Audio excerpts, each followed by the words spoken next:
Got it. I want to thank the organizers for giving me an opportunity to talk here. I'm going to talk about indistinguishability obfuscation with constant multiplicative overhead, and this is in joint work with Abhishek and Ananth. Okay. So we consider complexity measures in crypto all the time, right? For example, we consider time complexity, where we ask how much time do we need to encrypt a message, how much time do we need to sign a message, and so on. And then we have size complexity, where we ask questions like how small can a ciphertext be, how small can a CRS be, and so on. Right? We also consider communication complexity, that measures how many bits do parties need to exchange to securely compute a function. So there are many more measures you can consider, but for this talk I'm going to focus on size complexity. So let me just briefly review what is known in this regime.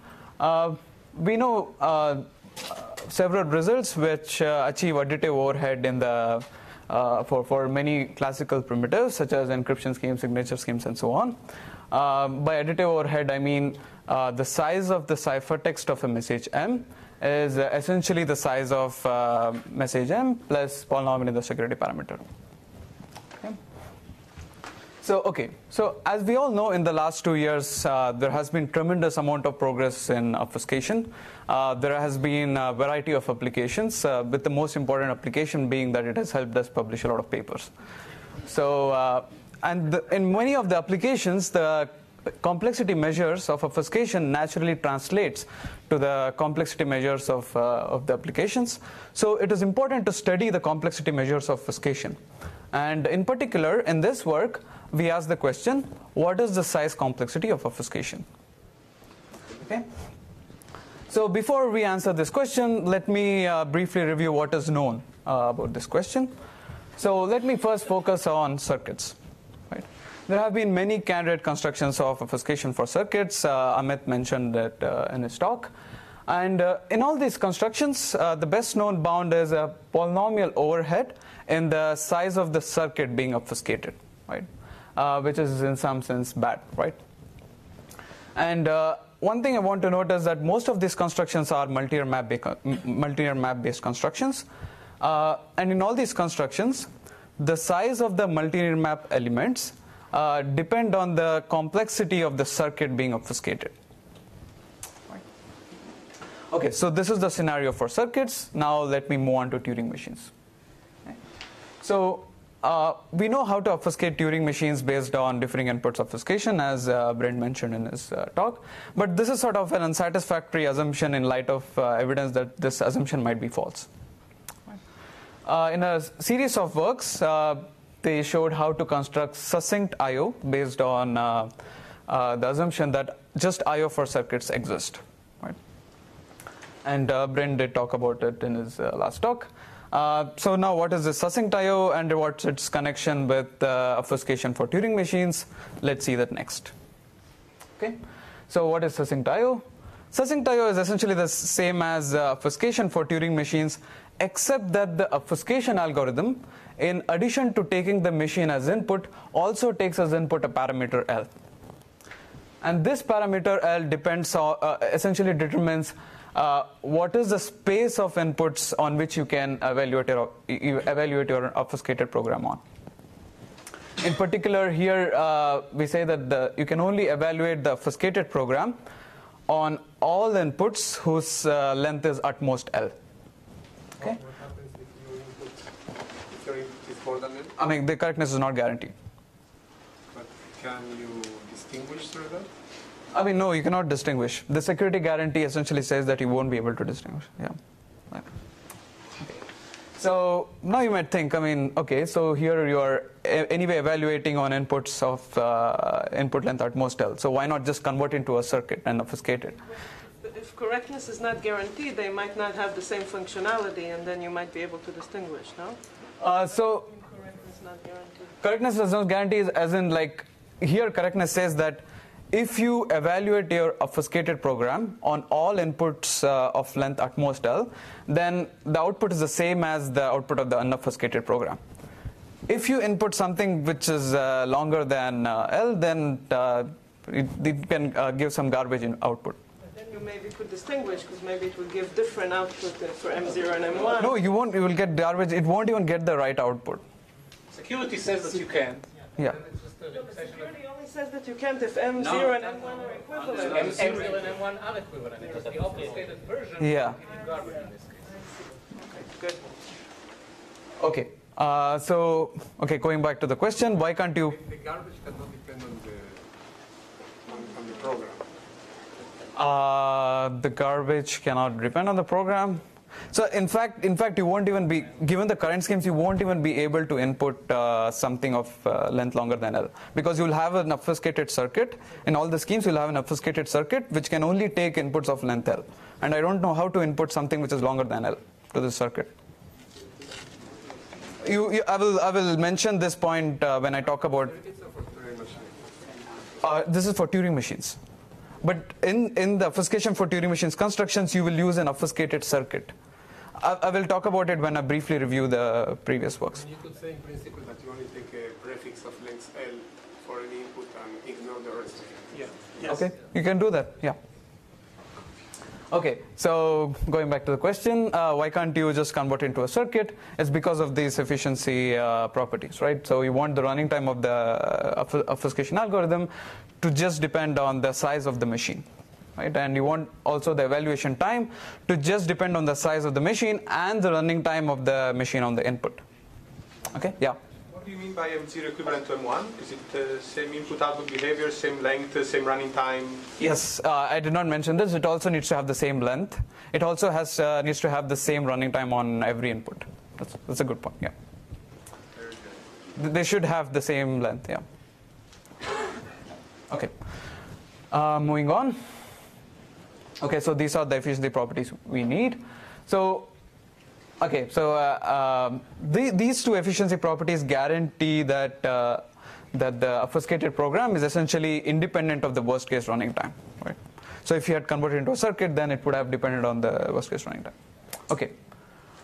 So let me just briefly review the succinct I/O constructions known so far. The key ingredients used in these constructions are just I/O for circuits along with randomized encodings for Turing machines. And in all of these works, this is the hard part, to construct this randomized encoding for Turing machines. So suppose, let's say we have this. Let's see how to combine both of them to obtain obfuscation for Turing machines. Okay. So you have an obfuscated circuit. This circuit has hardwired into it the machine that you want to obfuscate. In addition, you also have a PRF key K. Okay. And this circuit takes as input X, and it computes a randomized encoding of the machine along with the input. This encoding procedure is randomized, right? So where does the randomness come from? It comes from applying the PRF key K on the input X. Okay. So going back to Hugo's question, so if you just look at this obfuscated circuit, I mean, it only takes inputs of length at most L. So you cannot just evaluate on inputs of length greater than L. Okay. Okay. So now let's estimate what is the size of the obfuscated program here. So note that we already talked about the efficiency of obfuscation for circuits, right? So because of which we end up having the size of the obfuscated program to be a polynomial in the size of M and the security parameter.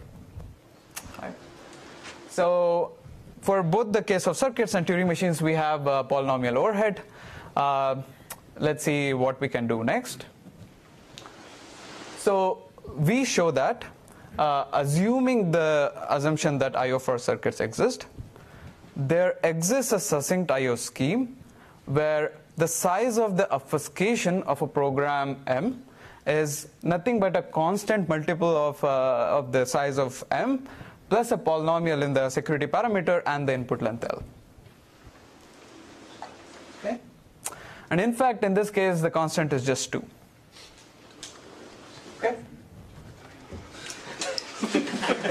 And, huh? It's not 2 factor. Anyway, both are same. Okay, so moving on. As a result, it's good that it's not more than 2. Otherwise, I could have cheated. Okay, so moving on. As a consequence of this theorem, we get many corollaries. we get the following primitives with constant multiplicative overhead. We get FE for Turing machines with constant multiplicative overhead. This just follows by plugging in our obfuscation construction and FE for Turing machines constructions. Okay, and then we get, sorry, what? You will say what the class is? What the class means what? What the class of Turing machines? The class of Turing machines. For any class of Turing machines. Which, Show the theorem again? okay. I mean, I should have said any class, but yeah. It says for a class of Turing machines. For I'm any sorry. It should be any. class of Turing machines. Sorry? Okay, so it should be any class of Turing machines, yeah. How do you represent the Turing machine? I mean, the exact size of a Turing machine depends on how exactly you represent it. So what is the... How do we represent the Turing machine?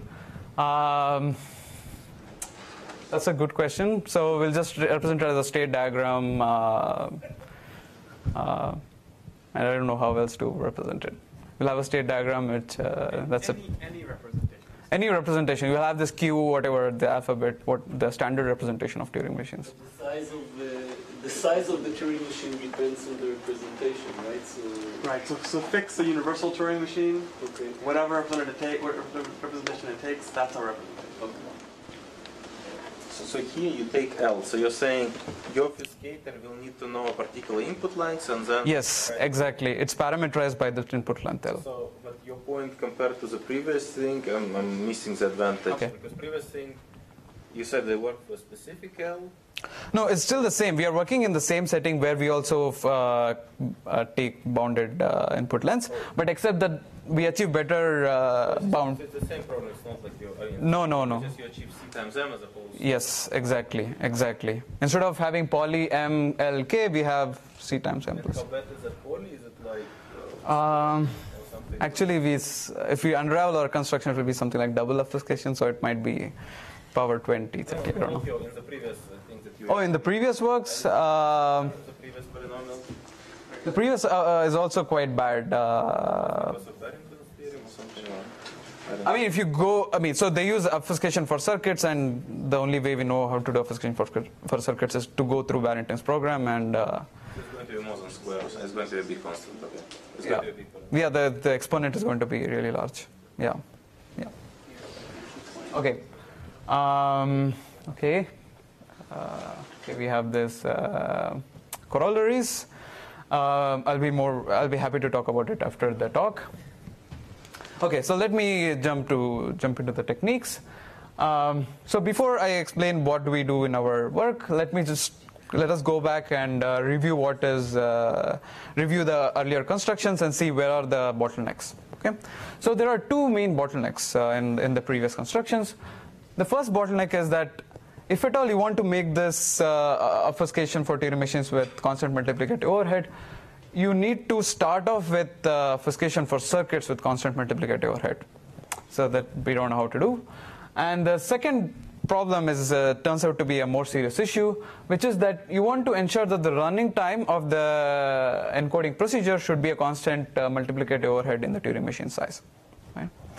So to make the time complexity of primitives constant multiplicative overhead is in general a very hard problem.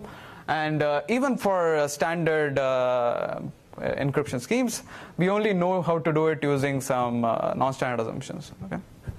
You can refer to ICOS 08 for more details. Okay?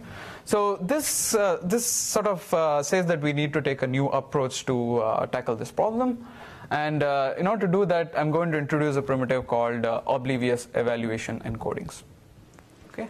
So let me first give the setting, and then I'll give the definitions of this primitive. So here we have the usual suspects. There is Alice, Bob, and Eve. If you have watched Wall-E, you know that this is the Eve character in Wall-E. And Alice has input X and a bit B. And Bob has two machines, M0 and M1. And the goal is to ensure that you somehow delegate this computation to Eve so that Eve gets MB of X. Okay? And ideally, we want that it should not be revealed which of M0 or M1 was used in this in computing C. Okay? And how do we accomplish this? using OE will ensure that Alice generates an encoding of her input and the bit B and sends it to Eve. Bob generates encoding of his two Turing machines and sends it to Eve. And Eve will now somehow decode and obtain MB of X. What? Alice and Bob share some randomness? Great point. So if they didn't share any randomness, it's not clear, right, how to combine both of these encodings to obtain this. So we will have a setup algorithm that generates a secret key to both Alice and Bob. Okay, so let me now sketch the algorithms in this primitive. So you have a setup algorithm which generates a secret key. You have a Turing machine encoding algorithm that generates the Turing machine encoding. You have an input encoding algorithm that generates the input encoding, and you have a decoding algorithm that recovers the output. Okay, yeah. In spirit, what's the difference between that and randomized encryption? Is this simulation versus indistinguishability? There is something more which I'm going to talk about next. So, okay, so now let me define what is constant multiplicative overhead in this primitive. We say that OE has constant multiplicative overhead if the size of the Turing machine encoding is constant times the size of the machines plus a polynomial in the security parameter. Okay? So now the question is, what distinguishes it from randomized encoding? It is the two helper algorithms that we need for this primitive. Okay? So let me first define the first helper algorithm. This helper algorithm is an input puncturing algorithm that takes as input the secret key and input X star and produces a secret key in SK star. Okay. And using this punctured secret key, you should be able to encode any x, 0 and x, 1 for x different from X star. And the security property says that it should be hard to distinguish between encodings of x star, 0 and x star, 1, even if you're given the punctured secret key and Turing machine encoding in such a way that the output of M0 is the same as the output of M1 on X star. Right? Yeah. The encoding of the Turing machine also uses a secret key. Is this the same as S key X star? No, this Turing machine encoding? The original secret key? Yes, exactly. So the challenger will use the original secret key to generate this encoding. Okay. So let me now move to the second helper algorithm. This is the bit puncturing algorithm. This takes as input the secret key SK and bit B star, and outputs a punctured key on B star. Okay? And using this punctured key, you should be able to encode X, the other bit, which is 1 minus B star, for all inputs X. Okay? And the security guarantee says that it should be hard to distinguish between encodings of M0, and M0, M1, where M0 and M1 need not even be equivalent. It just needs to be the case that they have the same size. That's it. Okay? Even if you are given a punctured key at bit 1. You can correspondingly define the scenario when the adversary gets a punctured key at 0. In this case, you should not be able to distinguish encodings of M1, M1 and M0, M1. Okay, so now that we define these algorithms, now what uses it off? Let's see next. Okay, using this oblivious evaluation encodings with constant multiplicative overhead, we are going to build succinct I/O with constant multiplicative overhead. Okay, and the construction is very simple. Let's see. Okay, so this construction has two components. Okay, the first component consists of an obfuscated circuit that has hardwired into it an OE secret key SK and a PRF key K. Okay. This circuit computes an input encoding of x, 0. Okay. And the randomness essentially comes from applying the PRF on the input. Okay. So one thing to note here is that the first component is completely independent of the machine M. So if you recall, in the earlier construction, the machine M was hardwired into this obfuscated circuit, right? And the second component is essentially a Turing machine encoding of M, M. The reason why we have to encode M twice is because of a security proof.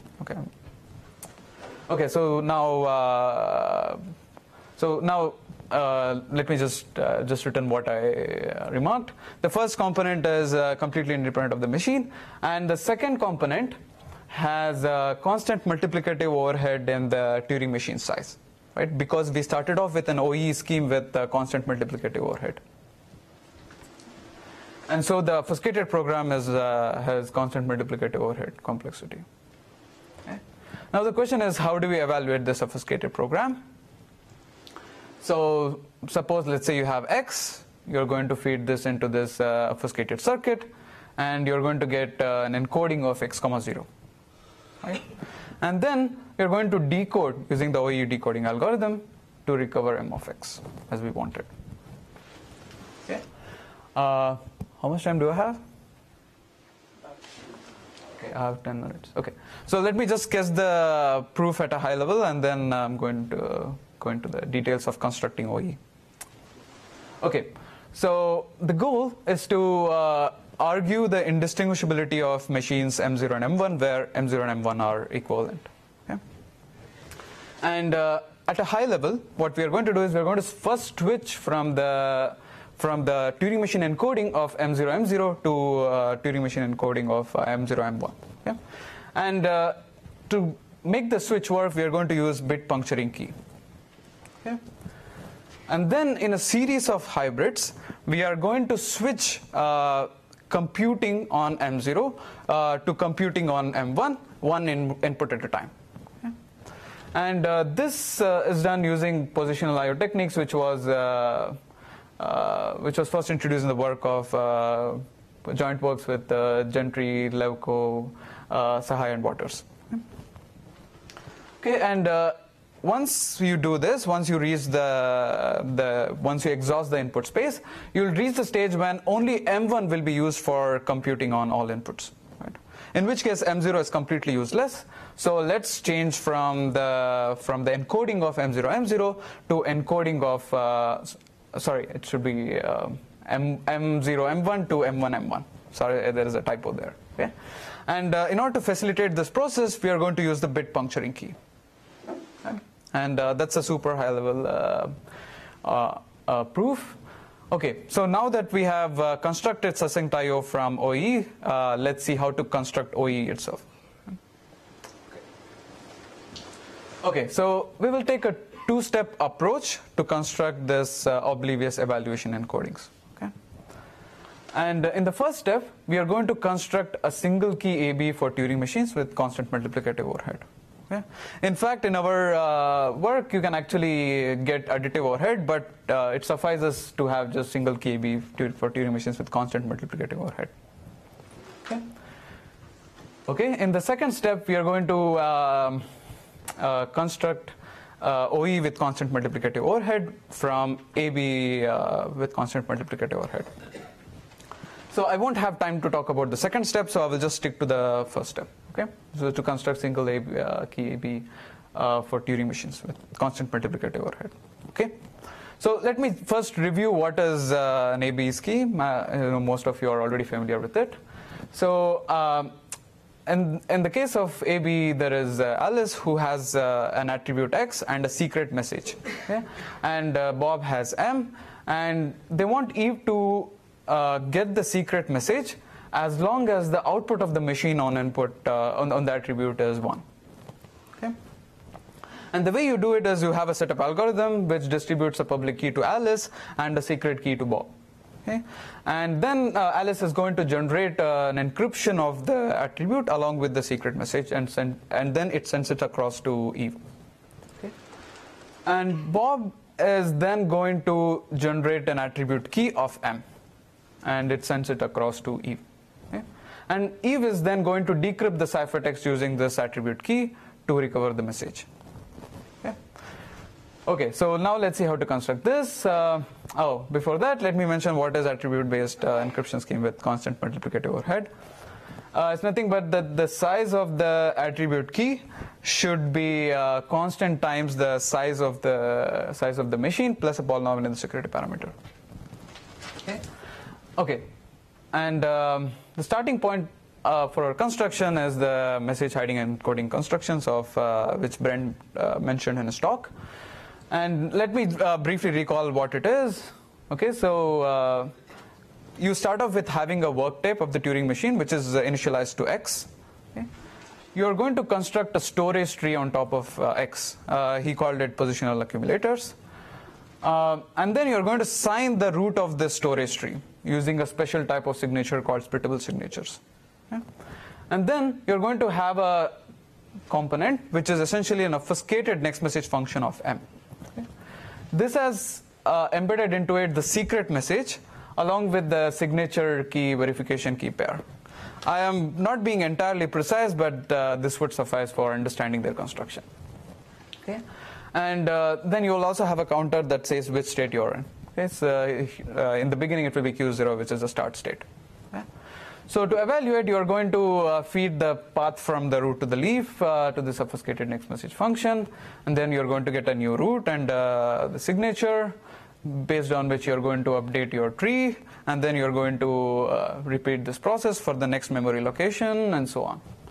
And in the end, you magically get the message once you reach the accepting state. Okay, this is their construction.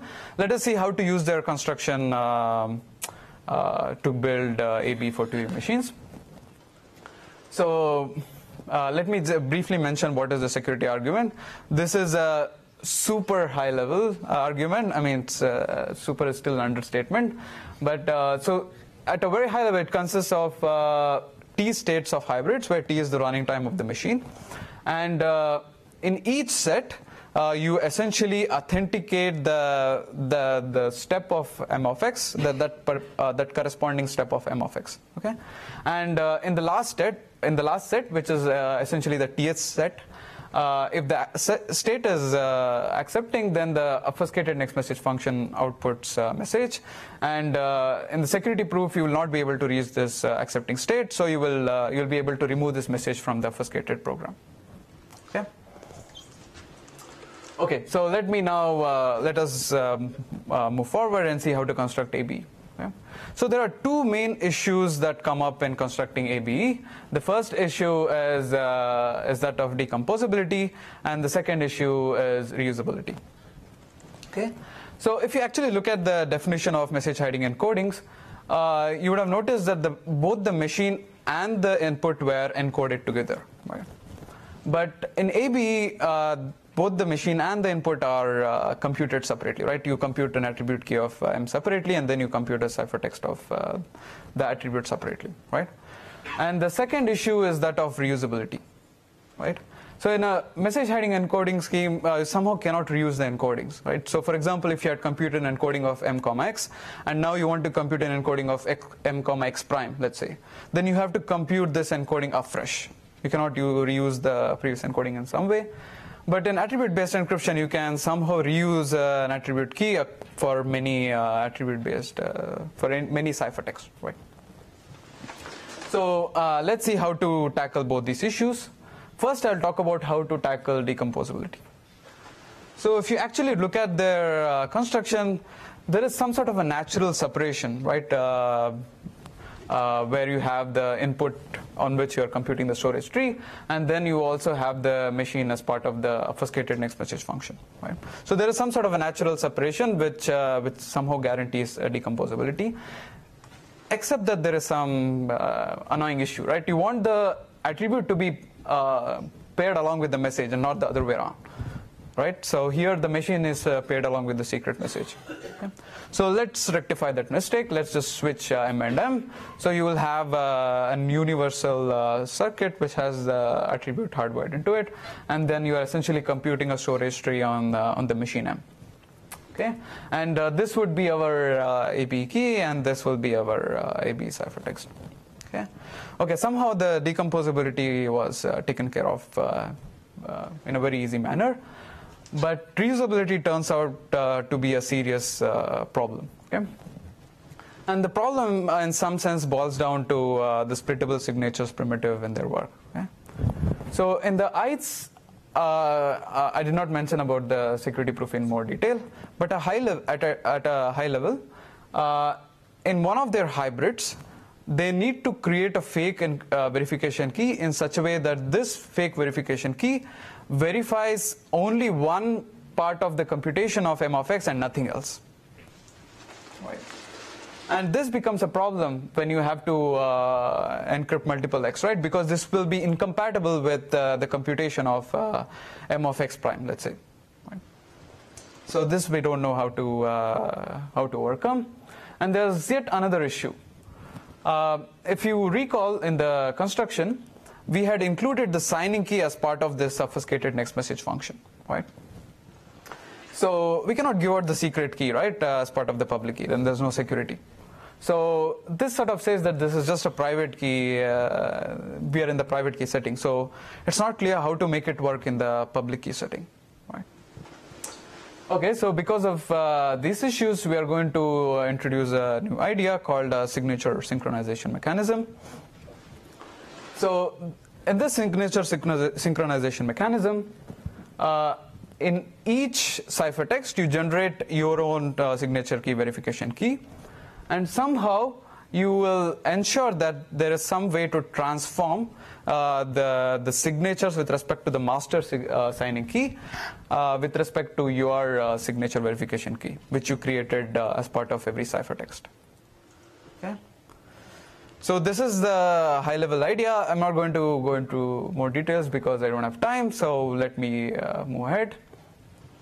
So okay, so let's see. Let's say the proof somehow worked out. Let's see how to make it a constant multiplicative overhead, right? Because this is the most important property here. Right? Okay, so let's go back to the construction. So if you recall, we were constructing this storage tree on the Turing machine M, right?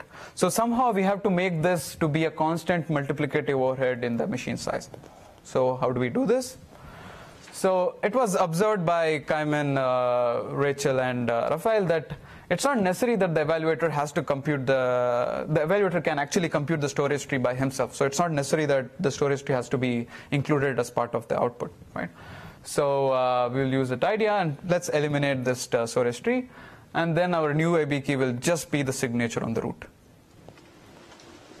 So internally in the key generation, you're still computing the storage tree, but you're not giving out the storage tree as part of the AB key, right? And okay, and that's it. If you have any questions, let me know.